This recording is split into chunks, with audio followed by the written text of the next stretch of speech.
As everyone knows by now, Charlie Kirk was murdered last week. It is obvious that this deeply unpleasant event will have a significant political impact. I denounce this hideous violence. Nobody deserves to be killed in this way. And killing Kirk only speeds up the downward spiral towards a cruel and brutal society. That is the reality. This fixes nothing. It only makes things worse.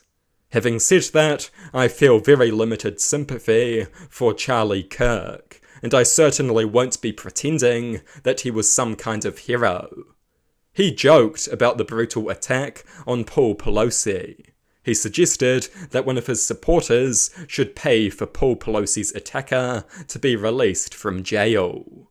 He supported Trump, a man who incited an insurrection and pardoned the cop-bashing rioters who carried it out. He has cheered on Israel's mass slaughter in Gaza. He created the conditions of normalized cruelty that led to his own death. You reap what you sow. If you create a cruel world, you are going to have to live in it. That is the sad reality. Of course, the right-wing idiots wasted no time weaponizing the murder of Charlie Kirk to push their own brain-dead narrative. It was truly shameful and disgusting. They tried to blame the entire political left. Of course they did so without a drop of evidence that the shooter was even a leftist. They were doing this long before the shooter was even caught. The shooter could easily have been a Groyper neo-Nazi, a group that is notorious for having long-standing disdain for Charlie Kirk. The shooter could have easily been some nutcase. Political shootings do not always have a political motive. The guy who tried to kill Ronald Reagan did it to get the attention of an actress. The guy who tried to kill Trump was a supporter of the Republican Party. Political killings are not necessarily inspired by political ideas. But this did not stop the right from shamelessly weaponizing the death of their friend to push a dishonest and disgusting political narrative. It is truly revolting how quickly they moved to weaponize this to attack the left. On the same day, I noticed the word hang was trending on Twitter. I clicked on it, big mistake. It was neo-Nazis fantasizing about hanging black people. One tweet with 25,000 likes simply said, "Hang that N-word." And of course, Musk was rattled by the assassination while he permits this on his website. And the political right turns a blind eye to this savagery. The political right is in no position to blame the left for anything. Did they forget that a right-wing lunatic murdered a Democratic lawmaker in Minnesota just months ago? Did they forget that Trump pardoned countless violent rioters who attacked cops in an attempt at overturning the 2020 election? Did they forget that Republican Governor Greg Abbott pardoned a violent lunatic who murdered a Black Lives Matter protester and was found guilty for doing so? What about when Trump Jr. was joking about Paul Pelosi being brutally attacked by a hammer-wielding lunatic? The political right only have themselves to blame.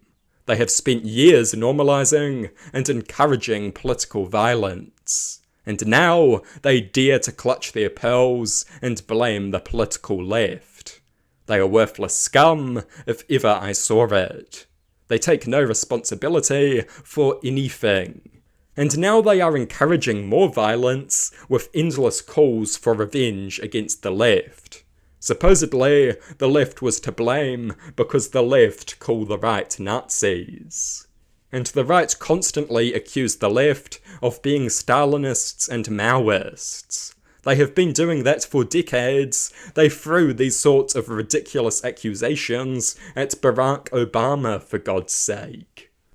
Even New Zealanders were participating in this stupid rhetoric. These are the same people who pretended that Jacinda Ardern was our version of Hitler. And now they are saying left-wing rhetoric needs to be toned down. What a load of absolute crap. Of course, this whole event is infested with irony. Charlie Kirk famously said gun deaths are a small price to pay for freedom. He also argued that mass shootings should not give rise to emotional narratives. He also demanded that children be made to watch public executions. Of course, he never would have anticipated that he would be that execution. These sad ironies are everywhere. Some claim Charlie Kirk was a brave defender of free speech. He was not. He supported Trump, who campaigned on deporting pro-Palestine protesters, and is now doing just that. He even called for Mehdi Hassan to be deported simply for saying things he disagreed with. Charlie Kirk values nothing. He does not even value life. His loyal defense of Israel's atrocities proves that reality. The right want to make a martyr of Charlie Kirk, but Charlie Kirk will never be a serious martyr. He is not a man of principle. Charlie Kirk was a tool, a propagandist funded by the rich, a close ally of the president. He was a servant of the establishment through and through.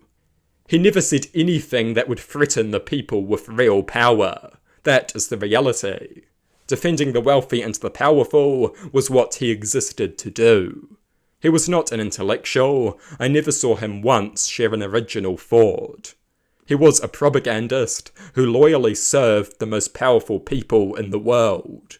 The president, the Republican Party, the ultra-wealthy, Zionism, you name the powerful establishment cause, he served it. He was an establishment tool to the core. We must not sanitize Charlie Kirk. He was the leader of an incredibly powerful propagandistic entity that served to radicalize young people. Funded by the rich and closely associated with one of the most powerful political parties on the planet. They act like Kirk was some average Joe with a few hot takes and a love for debate. He was not. He was a propagandist, pure and simple. Deceptively editing clips to promote a vile form of politics was his specialty. Charlie Kirk should not be sanitized. Some say we must not speak ill of the dead. Charlie Kirk called George Floyd a scumbag, so he would disagree. Charlie Kirk was a vicious racist. He called the Civil Rights Act a mistake. He fearmongered about blacks prowling through the streets looking for white victims. Those were the literal words he used. He argued for the Great Replacement theory, the idea that white people are being deliberately replaced by non-whites. Of course, this idea inspired the massacre of 51 innocent people in the Christchurch mosque shooting.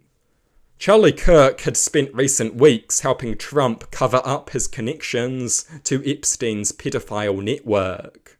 Charlie Kirk was a piece of trash. Charlie Kirk was very critical of empathy. He said he could not stand the word empathy and considered it a mistaken New Age idea. He said children should be forced to watch public executions. He was a truly barbaric, savage person. He wanted a cruel and brutal society. He got one. Political commentators like to pretend that they are spectators. They debate about the mass murder in Gaza or the school shootings. It is all very abstract to these people. This assassination is a hideous reminder that they are not disconnected observers. The commentator dies just as easily as a Palestinian. Perhaps that is the most important lesson to draw from this hideous event. Politics is not abstract. If you create a cruel world, you will have to live in it. You are not as disconnected as you feel. That is the horrifying truth. We would all be wise to remember it. We are going to have to live in the world that we create. We create a cruel and brutal world at our own risk.